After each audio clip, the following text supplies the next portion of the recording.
It's cattle sorting day for Brandon and Danielle Vail, and if cowboy wisdom is true, working cattle together is the best form of marriage counseling. It's just like working cows with anybody else. You know, you're on your own individual. And with me not growing up doing this my whole life, he's gotten more knowledge of it, and I'm just slowly learning. Cows are interesting creatures. You know, they don't go by the book. She's learning cattle. Cattle all goes back to, if you learn what you have to do to make a move, you've got it beat.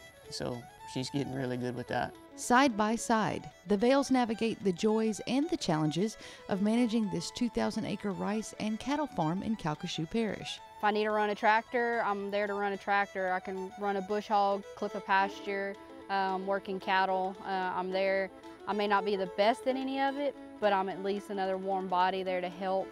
I'm glad she loves it. I mean, it makes me really proud of her, and even the rest of my family, like my dad and my sisters, they're really proud of her for how much she's learned, how much she's picked up, and how much she does on her own with no one asking her at all. I mean, you'd be amazed how much of an impact she's had on our place. It's great. I get to see him excited about growing his baby rice plants. He loves to tell you about it. He wants to show you, pick up a rice plant, cut it in half and show you. So just to see it growing, it's like anybody who grows their own garden. You plant a seed and now you have this zucchini that you can eat.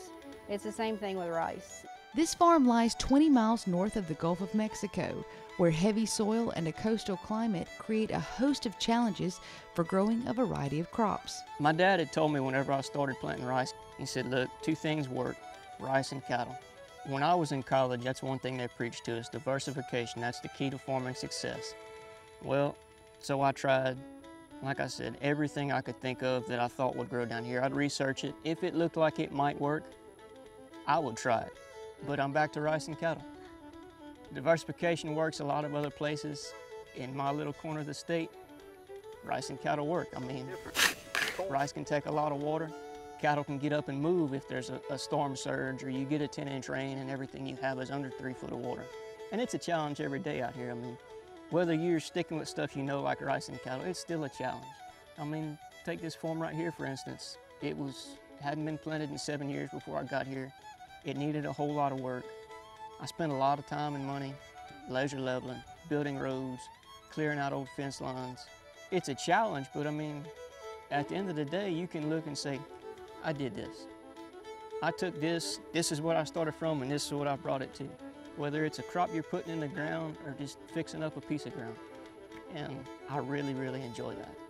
Both Brandon and Danielle say the challenges are worth the rewards that come with life on the farm.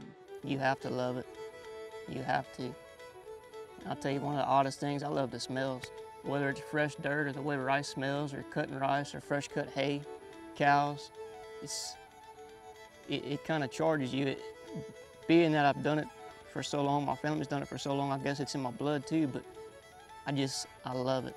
Having faith that you know that you were put here for a purpose to do it, and you need to continue to do it. Because there's nobody behind you to replace you.